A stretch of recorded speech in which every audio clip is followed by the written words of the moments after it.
নমস্কার, কেমন আছো তোমরা সবাই? আশা করি তোমরা সবাই খুব ভালো আছো। আমি সুমনা, আমার নতুন একটি ভিডিওতে তোমাদের সবাইকে স্বাগত জানাই। আমরা তিনজনে মিলে আজকে যাচ্ছি বর্ধমান।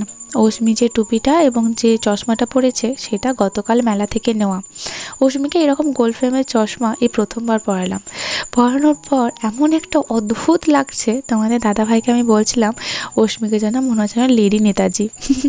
তো প্রচুর হাসাহাসি করছিলাম এই নিয়ে। তবে তোমাদের অস্মিতা নিয়ে এখন কথা বলছে অস্মির প্রিয় বন্ধু তার এক মাংকির সাথে। যখন রাস্তা দিয়ে আসছে তখন একজনের দেখা পেয়েছিল, তো রাস্তায় উনি বসেছিলেন, তো তাকে দেখে অস্মির আনন্দ তো আর ধরে না। তো ওনার সাথে আগে কথাবার্তা বলছিলেন, ওনাকে তাড়াচ্ছিলেন। তো আজকে আমরা বর্ধমান যাচ্ছি শুধুমাত্র অস্মিকে ডাক্তার দেখাতে। তোমাদের কয়েকদিন ধরেই বলছি যে অস্মির খুব পেটে ব্যথা হচ্ছে। আমরা এখানে ডাক্তার অবশ্যই দেখাচ্ছি, কিন্তু ডাক্তার দেখানোর পরও অস্মির পেটে ব্যথাটা কিছুতেই কমছে না। এমনকি কলিম্যাক্স দিচ্ছি, কলিম্যাক্সেও কাজ হচ্ছে না, এবং কলিম্যাক্সে কাজ না হলে সমস্ত ডাক্তাররাই বলেন আর কি যে ডেকোলিকটা দিতে। কলিম্যাক্সে কাজ না হলে ডেকোলিকে অবশ্যই কাজ হবে, কিন্তু সেই ডেকোলিক খাওয়ার পরেও অস্মির পেটে ব্যথা কমছে না। এতটাই পেটে ব্যথা হচ্ছে, যখনই শুরু হচ্ছে পেটে ব্যথাটা ও সেই জায়গাতে একদম কুঁকড়ে শুয়ে পড়ছে। বর্ধমান আমরা পৌঁছে গেছি। যেতে যেতে দেখলাম সর্বমঙ্গলা মন্দিরের সামনে যত দোকানপাট ছিল সেগুলো সব সরিয়ে দিয়েছে, আর রাস্তা থেকেই মন্দিরটা দেখা যাচ্ছে। দেখতে খুব ভালো লাগলো। বর্ধমান তো আমরা চলে এসেছি। তোমাদের দাদাভাই গেল এটিএমে একটু ভিড় ছিল, একটু সময় লাগলো এখানে। তবে অনেক কষ্টে আমি ডাক্তারের অ্যাপয়েন্টমেন্ট পেয়েছি। ডাক্তার অশোক দত্তকে আমি দেখাতে এসেছি। আমার কাছে উনি ভগবান। হ্যাঁ, এর আগে যতবার এমন অস্মির কিছু হয়েছে যে কোনো ডাক্তারের ওষুধই সারছে না, বা অস্মির কষ্ট দিনে দিনে বাড়ছে কমার জায়গায়। এর আগে এমন হয়েছে অস্মি প্রায় 20-25 দিন কাল জল ছাড়া আর ব্রেস্টফিড ছাড়া কিচ্ছু করেনি, কিচ্ছু খায়নি। এমনকি শেষের কয়েকটা দিনে তো জলটাও খেতে চাইছিল না। অনেক ডাক্তার দেখানোর পরও কিছু মতেই কিছু হচ্ছিল না, কিন্তু এনাকে দেখানো মাত্রই জাস্ট উনি একটা ওষুধ দিয়েছিলেন, একটা মাত্রই ওষুধ দিয়েছিলেন। সেটা খাওয়ানোর পর আমার মেয়ে একদম ঠিক হয়ে গেছিলো।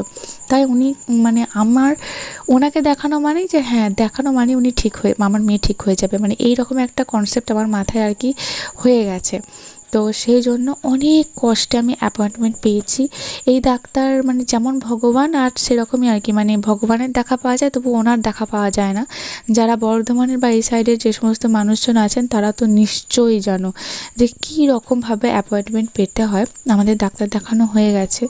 গতকালকে বুক করতে হয়, মানে যেদিন ধরো আজকে ডাক্তারবাবু বসছেন তার আগের দিনে আর কি কল করে বুক করতে হয়।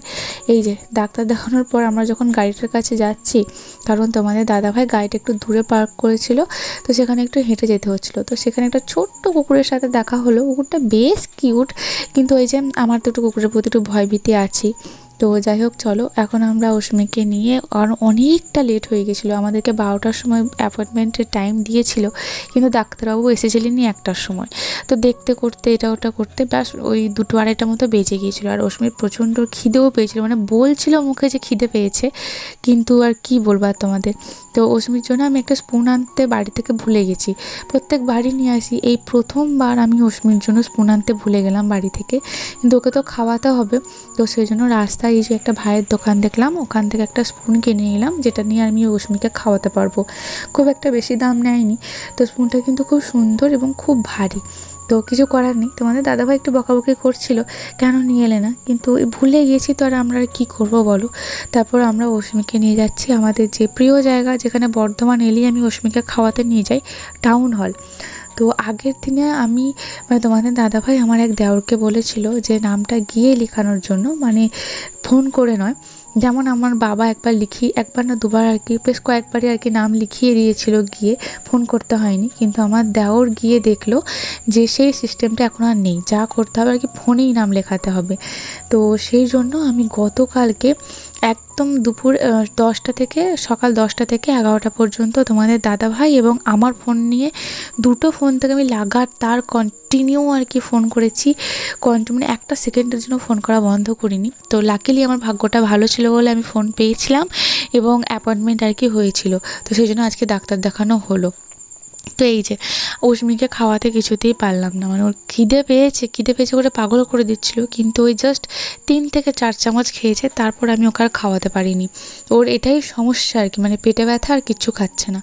তারপর ওকে দেখলাম অনেক জোরাজুরি করার পরও কিছুতেই খেতে চাইছে না। তারপর আমরা নিজেদেরকে খেতে হবে, তো 3টে বেজে গিয়েছিলো, 3টে 10-15 মতো বাজছিল। তো আমরা এখন খেতে এলাম। আমরা যেখানেতে খাই বর্ধমানে, ওই গোপাল বলে আর কি, তো গোপালের হোটেল, তো সেখানেতে এসেছি আর কি খেতে। সে একই রকম ভেজ থালি। তো তোমাদের দাদাভাই গেল হাতটা ধুতে, তো তোমাদের দাদাভাইয়ের প্লেটটা অস্মির সামনেই আর কি নামিয়ে দিয়ে গেল। তো অস্মি দেখে আর কি ভাবলাম যে সামনে যখন দিয়েছে আমি আর সরাইনি, যেহেতু ও সেরকম মতো কিছু খায়নি, ভাবলাম যদি একটু আর কি টুঙে টুঙে কিছু খায়, কিন্তু সেই আর কি কিছুই খেলো না। নাহলে অস্মি কিন্তু এই যে আলু ভাজাগুলো দেয় তো এই থালিটার সাথে, তো সেটা কিন্তু কিন্তু খুব ভালোবাসে, কিন্তু আজকে কিচ্ছু খায়নি। তো হ্যাঁ, আমার মনে একটা মানে এই ডাক্তারকে যখন আমি দেখিয়েছি, মানে আমার আর কোনো ভয় নেই যে হ্যাঁ আমার মেয়ে কমে যাবে, মানে আমার মেয়ে সুস্থ হয়ে যাবে। তো আমরা সাথে একটা রুই পোস্তও নিয়েছিলাম, যেটা তোমাদের দাদাভাইয়ের ফেভারিট। এরপর থেকে আমরা মানে খাওয়া দাওয়া কমপ্লিট করে আমরা গিয়েছিলাম বর্ধমানের স্টেশন। কেন গিয়েছিলাম বলো তো? তোমাদের অস্মি রানীর জন্য। তোমাদের অস্মি রানীর ট্রেন দেখতে বড্ড বেশি ভালোবাসে।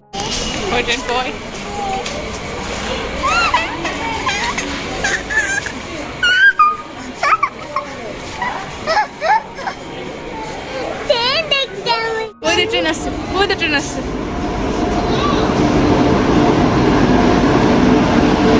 খুশি দেখলে আমার মেয়ে এদিকে খুশি হচ্ছে, আর একদিকে আমার ভয় লাগছে যে আমি প্ল্যাটফর্ম টিকিট কাটিনি, শুধুমাত্র জাস্ট কয়েকটা মিনিটের জন্য অস্মিকে ট্রেন দেখাতে নিয়ে এসেছি। আর এই প্ল্যাটফর্মেতেই যত টিটি ঘোরাঘুরি করছিলেন, মানে আমি তো 3-4জনকে দেখলাম যে আমার সামনেই রয়েছে, কিন্তু বাচ্চা নিয়ে আর কি দেখাচ্ছি ট্রেন, হয়তো ওনারাও বুঝতে পেরেছিলেন কিন্তু কিছু বলেননি। বললে হয়তো আমি কিছু বলতাম বা রিকোয়েস্ট করতাম, জানি না কী হতো, কিন্তু কিছু বলেননি। তো অস্মিকে আমি বললাম যে ঠিক আছে চলো এবার আমরা চলে যাই। তো ওকে টাটা বাই বাই করতে বললাম, কিন্তু চলে যাওয়ার পরও আমাকে আবার ফেরত যেতে হয়েছে দেখানোর জন্য, কারণ এই যে অস্মি কোনো মতেই যেতে চাইছিল না, ও ট্রেন দেখবে। আসলে আমরা যেখানে থাকি আর কি, সেখানে বয়াচন্ডী স্টেশনে অস্মি একটা মাত্র ট্রেন দেখে, কিন্তু এখানে তো ট্রেনের তো প্রচুর ট্রেন। তো ও দেখে এত খুশি আর এত অবাক হয়েছিল, মানে কি বলবো, তোমরা হয়তো সামনে না দেখলে বিশ্বাস করতে পারবে না। ও এতটা মানে ওর চোখ দুটো তুমি দেখো, মানে ও পুরো কী বলবো সারপ্রাইজ হয়েছে, তারপরে ওর এত ভালো লাগছে। তো মানে সব মিলিয়ে একটা খুব সুন্দর, কারণ আমরা যখন ছোট ছিলাম তখন বর্ধমান স্টেশন যখন এসেছিলাম তখন নিজেরাই অবাক হয়ে গেছিলাম। তো অস্মিও তাই হয়তো হয়েছে, প্রচুর অবাক হয়ে গেছিলো। এই যে কিছুতেই যাবে না, ওকে সে কোনো রকমের টানা হেঁচড়া করে বুঝিয়ে সুঝিয়ে আমি গাড়িতে বসালাম যে চলো আমরা আবার আসবো ট্রেন দেখতে।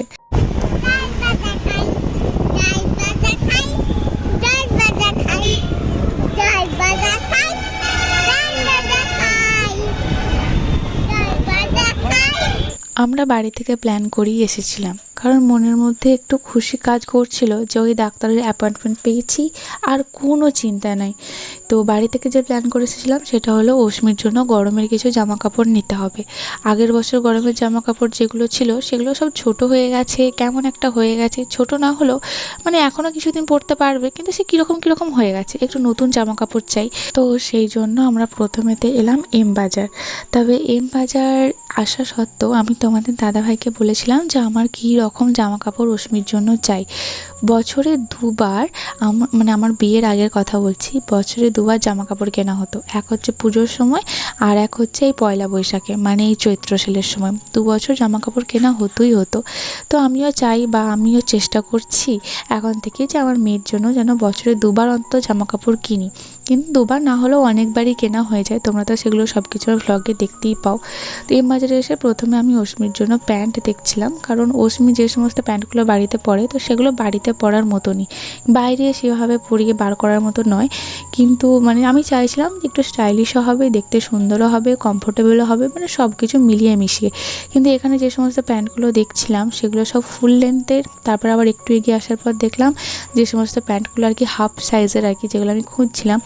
তো সেগুলো নিতে গিয়ে দেখলাম যে কোনোটাই মানে ঠিকঠাক মতো সাইজ আসছে না, মানে আমি চাইছিলাম যে একদম একদম ফিট যে সাইজটা সেটা না নিতে, কারণ অস্মি ডে বাই ডে বড় হচ্ছে। ধরো এই মাসে যেটা একদম ফিট, সামনের মাসে সেটা একদম ছোট হয়ে যাবে। সেই জন্য বাচ্চাদের জামা কাপড় যখনই কেনা উচিত, মানে আমার এই 2 বছরের যে এক্সপিরিয়েন্স হয়েছে, একটু বড় দেখে কেনা উচিত। কারণ এরকম ফিট জামা সমস্ত কিছু কিনে না, আমার অনেক জামা কাপড় অস্মি হয়তো একবার কি দুবার পরেছে, সেগুলো সব ছোট হয়ে গেছে। অস্মিকে সেভাবে আমি পরাতেই পারিনি। তো সেই জন্য এখন আমার যেহেতু একটু এক্সপিরিয়েন্স হয়েছে, তো সেহেতু আমি চেষ্টা করি একটু, মানে ওর যেটা আর কি সাইজ, তার থেকে এক সাইজ একটু বড় কেনার। তো এখানে অনেক খুঁজে এই যে দেখো, এই প্যান্টটা আমার একটুখানি খুব পছন্দ হয়েছিল। পছন্দ হওয়ার দুটো কারণ, একটা হচ্ছে ঠিক আছে একটু কিউট টাইপের, কিন্তু আর একটা সবথেকে বড় যেটা কারণ, যে অস্মির সাইজের এটা হবে, প্রচুর সফট। তো সেই জন্য এটা আমি একটা সাইডেতে রাখলাম। তারপর প্রচুর খুঁজছিলাম, কিন্তু খুঁজে সেরকম মতো আর পাচ্ছিলাম না। তো যখন মানে খোঁজার পর যখন প্রাইসটা দেখলাম, প্রাইসটা দেখে আমার পুরো মাথায় হাত। এই এতটুকু মানে প্যান্টটার দাম রেখেছে ওরা 399 এরকম মতো দাম রেখেছিলো। তো সেটা দেখে আমার তো পুরো মাথা ঘুরে গেল যে আমি এই প্যান্টটা কোনো মতেই নেবো না, কারণ এই এতটুকু প্যান্টটার এই এত দাম। তোমাদের দাদাভাই অবশ্য আমাকে দামটা দেখালো, তো সেটা দেখে আমি তো পুরো মানে ঠিক আছে ক্যান্সেল, যে আমি নেবো না। এর থেকে বাইরে আমি এর থেকে অনেক কম দামে অনেক ভালো প্যান্ট পেয়ে যাবো। তবুও মানে দেখছিলাম যে এই প্যান্টটা ঠিকঠাক দাম আছে কিনা, কিন্তু সব প্যান্টগুলি মানে এই প্যান্টটা আমার পছন্দ হয়েছিল, কিন্তু এতটার দাম দেখে আমি আর নিলাম না। তো এরপরে অস্মিকে আমরা কিছুদিন এখানে মানে যে কোনো শপিং মলে যখন আমি অস্মিকে শপিং করাতে নিয়ে আসি, অস্মি যে কী করবে কিছু খুঁজে পায় না। আমি জানি না প্রত্যেকটা বাচ্চা এরকম করে কি না, কিন্তু আমার বাচ্চা এরকমই করে। ও চারিদিকে ছুটে বেড়ায়। অস্মি এখানে একটা ফ্রেন্ডও হয়ে গেছে, এই যে একটা দিদি, ও দিদিও শপিং করতে এসছে, আর অস্মি সবার সাথেই মিশে যায়, তোমরা জানো। তো এই দিদির সাথে খুব খেলাধুলা করছে। তো এইদিকে এসে অস্মির জন্য যে ইনার টাইপের মানে গেঞ্জি টাইপের, একদম ওই যে কী বলে না, সরু ফিতে দেওয়া যে সমস্ত ড্রেসগুলো, যেগুলো অস্মি পরে অনেক এর আগের বছরও আমি নিয়ে গেছি, তো সেই রকমই আর কি নেবো দেখতে এলাম। তবে তোমাদেরকে আমি বলতে পারি, এই এম বাজারে এমনি ডেলি ওয়্যারের জন্য মানে যেরকম আমি খুঁজছি গ্রীষ্মকালে পরার জন্য একদম হালকা পাতলা, সেরকম কালেকশন খুব একটা ভালো ছিল না। ছিল যেগুলো কালেকশন, সেগুলো হচ্ছে ধরো তুমি কোনো ওকেশনে পরাচ্ছ, কোনো পুজোতে, কোনো রিলেটিভসের বাড়িতে নিয়ে যাচ্ছ, মানে সেই রকম কালেকশন তোমরা এম বাজারে জাস্ট মাথা ঘুরে যাবে। এত সুন্দর, এত মানে আমার মনে হলো ওইগুলোই সব নিয়ে নিই, কিন্তু আমি তো ওইসব ড্রেস কিনতে আসিনি। তো এত সুন্দর, আমার বারবার শুধু ওইগুলোর দিকে চোখ আটকে যাচ্ছিলো, এত সুন্দর ছিল। অস্মি দেখো এখানে দিদির সাথে খেলছে, জামা কাপড়ের মাঝখানে ঢুকে যাচ্ছে, সেখান থেকেও লুকোচুরি খেলছে, কুকি করছে। তো যেটা বলছিলাম, যে ওই ড্রেসগুলো এত সুন্দর ছিল, তোমাদের দাদাভাইকে আমি বলছিলাম যে পুজোর সময় কেন এরকম ড্রেস থাকে না। আমি তো পুজোর সময় যখন আমি অস্মির জন্য কোনো কিছু জামা কাপড় কিনতে আসি, শপিং করতে আসি, তখন তো এই ধরনের ড্রেস আমি শপিং মলে দেখতে পাই না। তখন তো আমাকে কেনার জন্য অন্যান্য দোকানে যেতে হয়, বিসি রোডে যেতে হয়, দত্ত সেন্টারে যেতে হয়, ম্যাডামে যেতে হয়। এখানে এই সমস্ত শপিং মলে কেন আমি পাই না? তোমাদের দাদাভাই বললো যে ঠিক আছে, আমরা হয়তো লেট করে ফেলি, তো এই সামনে বছর যখন পুজোর সময় হবে তখন আরও আগে চলে আসবো, মানে একটু আগেই আর কি শপিং করতে আসবো, তখন হয়তো পেতে পারি, হতে পারে, এটাও একটা লজিক হতে পারে। তারপর অনেক খুঁজে আর কি এরকম একটা ইনার দেখছিলাম অস্মির জন্য, কিন্তু এখানে যতগুলো সাইজ ছিল, ততগুলো সাইজের মানে সব ঠিক আছে, সব কিছু অ্যাফোর্ডেবল, সব কিছু ঠিক আছে, কিন্তু অস্মির যে সাইজটা দরকার সেই সাইজে পাইনি। তো এমন হচ্ছে যে ওর থেকে মানে ওইটা পরতে পারবে অস্মি, কিন্তু ওটা পেটটা আর কি অস্মির আটকে যাবে, মানে অস্মির তো একটু হেলদি টাইপের, তো অস্মির পেটটা আটকে যাবে। এই যে আমি ট্রায়াল দিতে নিয়ে এসেছিলাম ট্রায়াল রুমে, তো দেখছি পেটটা আটকে যাচ্ছে। আবার যেগুলো দেখছি একটু বড় নিতে যাচ্ছে, সেগুলো আবার ফিতেটা কান থেকে গলে পড়ে যাচ্ছে। মানে এই যে কী যে সমস্যা অস্মিকে নিয়ে শপিং করতে আসার। তো পছন্দ হলেও তুমি নিতে পারবে না। তোমাদের দাদাভাইকে বললাম যে দেখো এত সুন্দর জিনিসটা সাইজে তো হলো না, কিছু করার নেই। তো আমরা এখন এখান থেকে বেরিয়ে যাচ্ছি। এখান থেকে বেরিয়ে আমরা যেখানে গিয়েছিলাম সেটা হচ্ছে বাজার কলকাতা। এখানে যদি কেউ এসে না থাকো, তাহলে যদি তোমাদের বাচ্চা অস্মির মতো ছোট থাকে, তাহলে অবশ্যই একবার ঘুরে যেও, কারণ এখানে প্রচুর ভালো অফার চলছে। তো এই অফার যে চলছে এখানে, সেটা আমি আগে থেকেই জানি, কারণ ওই যে আমাদের একটা হোয়াটসঅ্যাপে মায়েদের একটা গ্রুপ আছে, তো সেই গ্রুপে দেখছিলাম সবাই বলাবলি করছিল, এবং সবাই বাজার কলকাতা থেকে তাদের বাচ্চাদের জন্য ড্রেসও কিনছিল। আমাদের যেহেতু হঠাৎ করে আজকে যাওয়াটা, মানে অস্মি ডাক্তার দেখাতে যাওয়ার জন্যই আর কি হঠাৎ করে সমস্ত কিছু প্ল্যানিং করা, তো সেই জন্য ভাবিনি যে আমিও কিনতে যাব। কিন্তু বাজার কলকাতায় এসে দেখলাম এত অ্যাফোর্ডেবল সব কিছু, আর যার অফার চলছে না, জাস্ট মাথাটা ঘুরে যাবে। এখানে এসেই অস্মির জন্য আমার একটা প্যান্ট খুব পছন্দ হয়ে যায়, তো সেটা এসি পছন্দ হয়ে যায়, মানে হাত দেওয়া মাত্রই পছন্দ হয়ে যায়, এবং দামটাও একদম মানে অ্যাফোর্ডেবল, মানে রিজনেবল, মানে ওখানের মধ্যে এতটা হাই নয় যে দেখি পুরো মাথাটা ঘুরে যাবে, কিন্তু প্রাইস অনুযায়ী মেটেরিয়ালসও সুন্দর, মানে খুব সুন্দর খুব সুন্দর। তো এখান থেকে আমি 3-4টে মতো প্যান্ট সিলেক্ট করেছিলাম, কিন্তু পরে অবশ্য সেই সমস্ত কিছু বাতিল হয়ে যায়, শুধু একটা মাত্রই আমি নিতে পারি। তার কারণ ওখানে যে সমস্ত মানে হেল্পাররা থাকেন আর কি, তো তারা বলে যে ওই মানে একটা প্যান্ট আর কি অস্মির হবে, বাকি 3টে অস্মির হবে না, মানে হলেও এই জাস্ট এই কয়েকদিনই পরতে পারবে, বাকি আর পরতে পারবে না। তো সেই জন্য আমার মানে কি বলবো, পছন্দ হয়েছিল, সব কিছুই ঠিক ছিল, কিন্তু তা সত্ত্বেও আগে আমাকে ক্যান্সেল করতে হয়। তো এই যে দেখো আমি এত প্যান্ট রয়েছে এত রিজনেবল প্রাইসে, মানে তোমাদের আমি কি বলবো, এখানে আসাটা মানে আমার সার্থক। আমার শুধুই মনে হচ্ছে যেন এখানে আমি কেন প্রথমে এলাম না। আমি এদিকে এই সমস্ত প্যান্টগুলো দেখছি, আর তোমাদের দাদাভাই অস্মির পিছনে যেহেতু ঘুরছে, কারণ অস্মিকে তো দেখতে হবে। তো তারপর মানে অস্মির বাবাও আর কি এই সমস্ত কিছু প্যান্ট আর কি দেখায়, বলে এইগুলোও খুব সুন্দর। তো দেখলাম যে হ্যাঁ, আমি যেগুলো দেখছিলাম তার থেকে ওগুলো একটু হেভি টাইপের, কিন্তু এগুলো প্রচুর সফট এবং অনেক হালকা। তো ভাবলাম যে ঠিক আছে দুটো নেব, কিন্তু এইগুলোও পরে ক্যান্সেল হয়ে গিয়েছিলো, কারণ উনি বললেন যে এগুলো অস্মির হবে না। আমাদের মনে হচ্ছিলো যেন হবে হবে, কিন্তু উনি বললেন যে না, হবে না। তো সেগুলো আর কি ক্যান্সেল করতে হলো। এদিকে অস্মি নিজের জামা কাপড় নিজেই দেখছে আর কি, কোনটা নেবে কোনটা নেবে না। ও তো আর কিছু বোঝে না, আমরা যেটা করছি সেটাই আর কি আমাদেরকে দেখে কপি করার চেষ্টা করছে। এখানে তো অস্মির ওই মানে ওই ইনার টাইপের যে সমস্ত ড্রেসগুলো আমি ওখানে দেখছিলাম, তো সেগুলোও রয়েছে। তবে হ্যাঁ, এটা সত্যি কথা, তবে ওই এম বাজারে যে সমস্ত কালেকশনগুলো রয়েছে, মানে ওই কি বলবো, রেগুলার ইউজের জন্য না, জাস্ট ওকেশনালি পরার জন্য, তো সেই রকম কালেকশন কিন্তু এখানেতে ছিল না। মানে ওগুলো তো দেখলে মাথা খারাপ হয়ে যাবে, কিন্তু এখানে যা কালেকশন ছিল নর্মাল। এর আগেও আমি অস্মির জন্য এখান থেকে মানে বাজার কলকাতা থেকে শপিং করে নিয়ে গেছি, তোমরা সেগুলো দেখেছো, অলরেডি তোমাদের দেখা হয়ে গেছে। এবারেও অনেক কিছু জিনিসপত্র নিলাম, সেগুলো তোমাদেরকে আমি বাড়ি ফিরে দেখাবো। একটা সুন্দর অস্মির ড্রেস পেয়েছি, যে ড্রেসটা এত অফারে মানে কম প্রাইসে পেয়েছি, প্রাইস এক ছিল আর তার একদম হাফ দামে পেয়েছি, আর ড্রেসটা অসম্ভব সুন্দর দেখতে, এই সামারে পরার জন্য একদম পারফেক্ট। এই যে এইদিকে আমি এখন বিলিং কাউন্টারে দাঁড়িয়ে আছি, আর অস্মি রানী ওখানে তো দুষ্টুমি করতে ব্যস্ত। তো সবাইও মানে আমি প্রথম ভাবছিলাম যে সবাই হয়তো একটুখানি খারাপ বলবে, বা এই সমস্ত কিছু করছে তো টানাটানি, সবাই হয়তো একটুখানি রেগে যাবে যারা স্টোরে রয়েছে আর কি, কিন্তু সবাই অস্মিকে নিয়ে খেলাধুলা করছিল। তারপর আমি যে সমস্ত জামাকাপড় কেনার জন্য অ্যাকচুয়ালি এসেছি বর্ধমানে, সেই সমস্ত জামাকাপড়ই আমি কোনো শপিং মলে পাইনি, আর সেগুলো শপিং মলে পাওয়ার কথাও না। সেটাই আমি তোমাদের দাদাভাইকে বলছিলাম যে আমি যে ধরনের জিনিসপত্র খুঁজছি সেগুলো শপিং মলে পাওয়া যাবে না, সেগুলো একমাত্র বিসি রোডেই পাওয়া যাবে, যেটা আমি তোমাদের দাদাভাইকে বাড়ি থেকেই বলে আসছি। কিন্তু ওই তোমাদের দাদাভাই বলছিল যে না দেখো, শপিং মলে পেতেও পারো, কিন্তু ওই পেলাম না। তারপর আমরা আবার বিসি রোডেই এলাম। বিসি রোডে এসে আমি যে সমস্ত জামা কাপড় আর কি কিনবো বলে এসেছি, একদম গরমে পরার জন্য হালকা পাতলা সুতির সেই সমস্ত জামা কাপড়, যেগুলো আমি আমার ছোটোবেলায় পরেছি, আমার বাবা আমাদের জন্য, দু বোনের জন্য আর কি কিনে নিয়ে যেত প্রত্যেক বছর এই চৈত্র মাসে সেলেতে। তো সেইগুলো আর কি কিনে নিয়েছি আমি অস্মির জন্য। তাছাড়াও আরও অনেক জিনিস পছন্দ হয়েছে, সেগুলোও কিনেছি, যেগুলো তোমাদেরকে আমি বাড়ি ফিরে দেখাবো। তো এই রাস্তাটা দিয়ে যখন আর কি অস্মিকে খাওয়ানোর জন্য টাউন হল যাচ্ছিলাম, তখন এই রামপ্রসাদের দই লস্যিটা দেখে সিরিয়াসলি মানে সত্যি কথা যে মনে হচ্ছিলো যে অনেক দিন তো খাওয়া হয় না, একবার খেলে মন্দ হতো না। কিন্তু জানি না তোমাদের দাদাভাই আমার মনের কথা কী করে বুঝতে পারে, আমি কিন্তু ওকে একবারের জন্য বলিনি। তো বিসি রোডে যখন আমরা হাঁটাহাঁটি করছিলাম, অস্মির জিনিসপত্র কিনছিলাম, তোমাদের দাদাভাই বললো যে চলো একটু রামপ্রসাদের দই লস্যি খাওয়া যাক। তো দেখে এই কথাটা শুনে তো একদম আমার মন একদম নেচে ওঠে যে হ্যাঁ চলো একটুখানি খাওয়াই যাক। তো মানে মনে মনে ইচ্ছাও ছিল। তো সেই জন্য এদিকে আমাদের অস্মিকেও একটুখানি জাস্ট টেস্ট করানোর জন্য দেওয়া হচ্ছিলো, কারণ আমাদের দিতে একটু ভয়ই লাগছিলো, যেহেতু অস্মির পেটে ব্যথা। তো তারপর আমি আর অস্মি এখানে দাঁড়িয়ে আছি, আর তোমাদের দাদাভাই গেল গাড়িটা আনতে। আমরা এখন ওয়েট করছি মা মেয়ে মিলে। তো তারপর তোমাদের দাদাভাই আসার পরেই সাথে সাথে আর কি গাড়িতে চাপতে বললো, কারণ এখানে সিগন্যালের একটা ব্যাপার আছে। তো চলো, আমাদের সমস্ত কাজ বর্ধমানেতে মিটে গেছে, অনেক শপিং করাও হয়েছে। আর আমার উপর যে সমস্ত মানে কি বলবো, বদনামই বলতে পারো, বদনামই বলি, বা আমার উপর যে সমস্ত দোষারোপ করা হচ্ছিল যে আমার জন্য আমার বাচ্চাটার শরীর খারাপ, বা যত কিছু হচ্ছে সমস্ত কিছু দায় আমি আমার বাচ্চাটার পেট খারাপের জন্য দায়ী, ও যত কষ্ট পাচ্ছে আমার জন্য, সেই সমস্ত বদনাম আমার মাথা থেকে নেমে গেছে। তো শুধুমাত্র এরপর যারা বদনাম দিয়েছে তাদেরকে জানানোর পালা যে আমি ঠিক ঠিক এবং তারাই ভুল। তো যাই হোক, আমরা এবারে স্কুটি নিয়ে এসেছি, মানে কী রকমভাবে বেঁচেছি একবার দেখো। এটা এই যে জ্যামটা বাঁদিকে তোমরা দেখতে পাচ্ছ, বিশাল লম্বা একটা জ্যাম।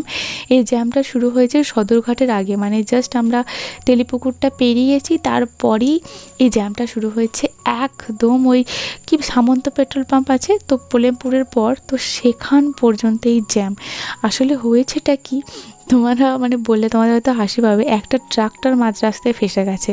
তার জন্য মাঝ রাস্তায় বলতে ওই ইয়ের উপরে, তো কি বলে সদরঘাটের যে ব্রিজটা রয়েছে, এই যে ব্রিজটা, এই ব্রিজের উপরেতে ফেসে গেছে। তো তার জন্য এত লম্বা জ্যাম।